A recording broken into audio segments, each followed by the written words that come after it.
I'd like to welcome, if I can do, into the Global Classroom, a very special guest for us, certainly, and that is His Royal Highness Prince Khaled. He is president of the Saudi Sports for All Federation, and I am absolutely really delighted to have you here to talk about some really exciting questions been sent through.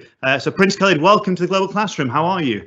Thank you very much for having me. I'm super excited to be here, especially amongst these distinguished guests over here, from Dr. Tedros to everyone else. That's wonderful. And we're going to put you on the spot right now. We've had quite a few questions sent in from you, from the global learners. And particularly 3 questions have come out of being very, very strong. Quite a few of our learners around the globe, about 14,000 logged in right now. Many have said to you, Ramadan Mubarak. Thank you very much. Ramadan Mubarak to everyone also. And I'm sure they'll appreciate that from yourself. Thank you very much. So the first question is a really interesting one. Okay. Now, the students around the world, we have many of them in the Global Classroom who are celebrating the holy month of Ramadan at home. And that's difficult in a lockdown situation. Can you share some advice on how they can stay fit and healthy throughout this time? Oh, yes. At the Sports for All Federation, for example, we have a bunch of programs that we just enrolled online to get people more active, especially with the lockdown happening in Saudi Arabia. At least there was a 24-hour lockdown not too long ago. So we have exercise videos, online trainers, who are really pushing people to get really active and get people moving in their homes. I would love to invite everyone who's actually participating in Ramadan, because Ramadan is known to be a family a family-oriented month, really, so that kids and mothers and fathers, anyone can do these activities all together. We've got a bunch of activities that people do. Whether it's they can read a book, for example, and for every special chosen word, whoever the word lands on can do like 10 or 20 jumping jacks. They can do freeze dance, where you have music playing and they can dance and play around as kids, and if the music stops, they have to freeze, and whoever freezes last, for example, does, I don't know, 10 push-ups or something. So it's really a way to get people not necessarily exercising, but it's really a way to get people moving in a more creative way.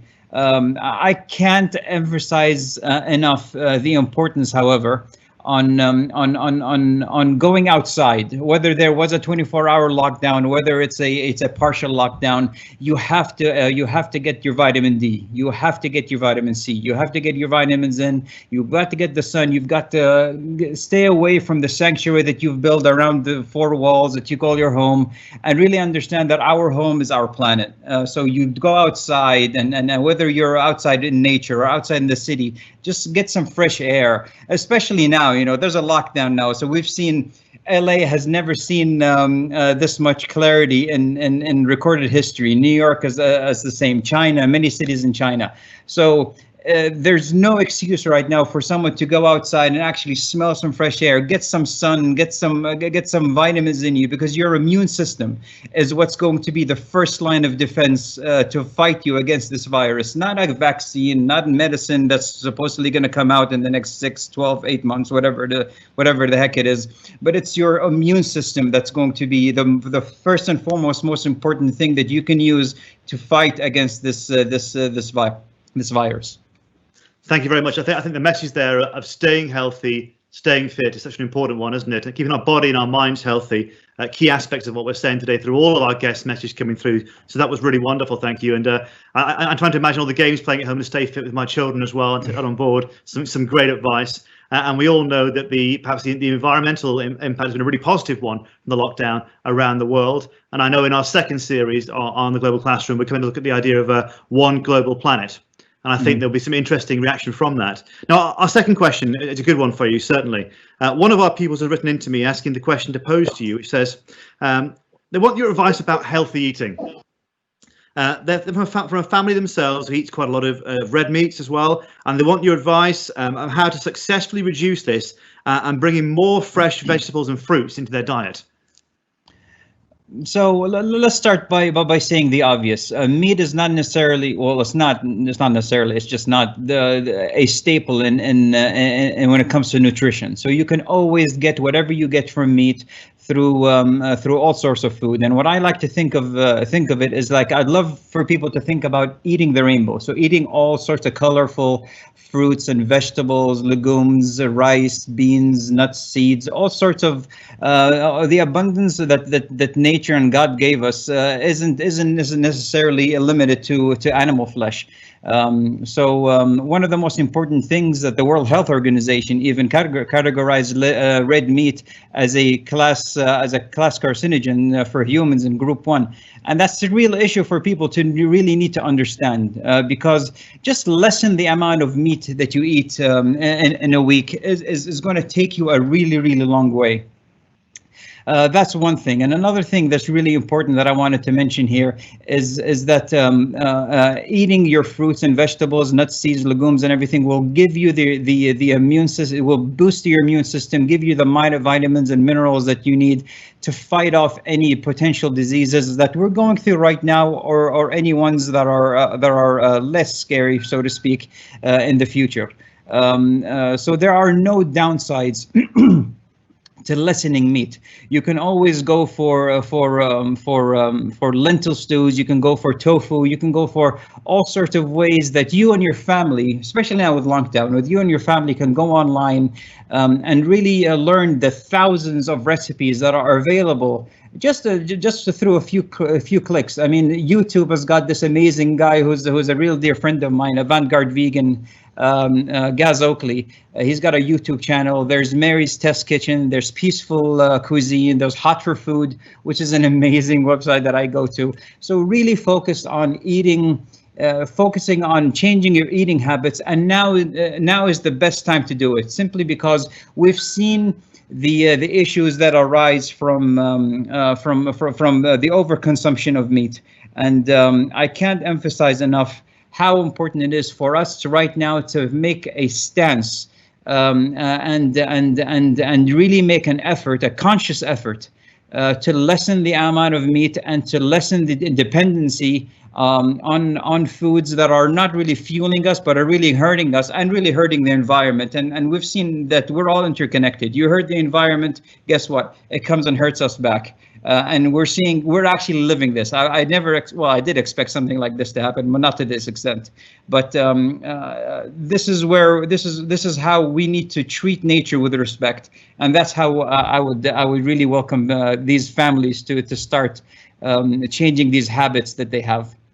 That's wonderful. Thank you for that. I love the ideas of eating the rainbow and the facts behind that as well, and staying fit and healthy. And it's a real challenge to some people. So wonderful advice, and it's so passionate as well about what you're saying. The next question is a deeper one in some ways. The COVID-19 situation has caused many problems, and we recognise that, but also allowed us a chance and opportunity to reflect on our routines, as you mentioned about perhaps diet and lifestyle choices. What do you hope will be the positive outcomes for your own country and the rest of the world as well? That's a beautiful question.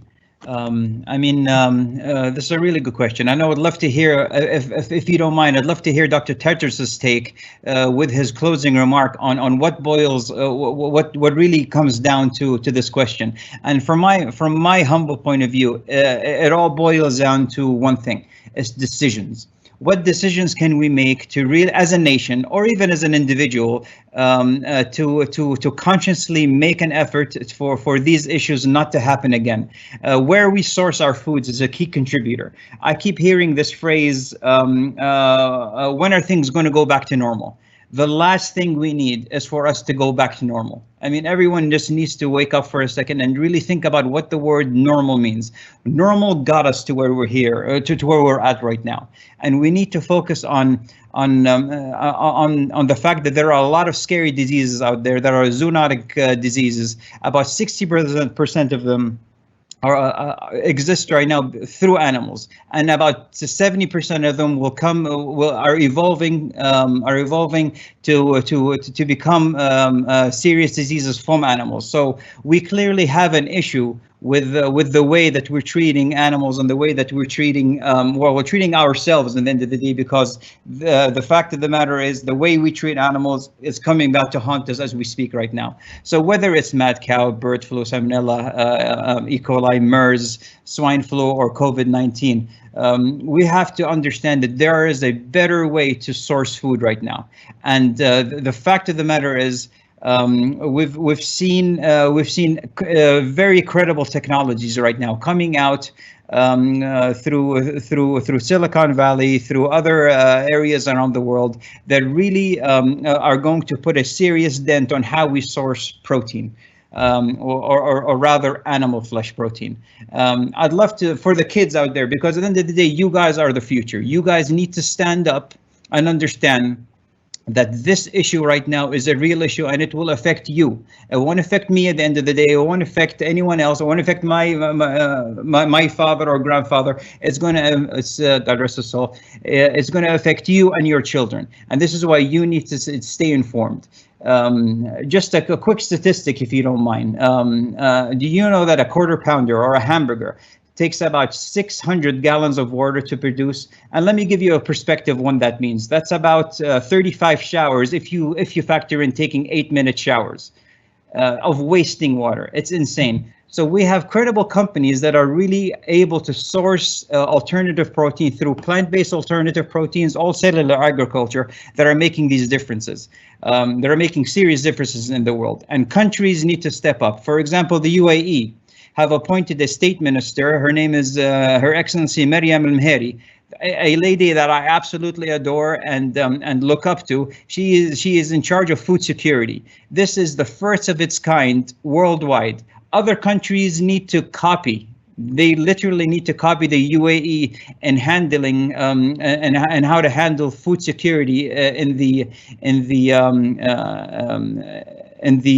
seriousness that it is right now. We're all interconnected. Let's not forget that. I mean, if you cough or if you sneeze, you have the potential to spread disease. If you eat something that's not sourced in the proper way, you have a potential to spread disease. The fact of the matter is, we are interconnected here. We have to treat this environment. We have to treat our world in the respect that it deserves, or else it's going to come back and bite us. And this is exactly what it's doing. We're in timeout.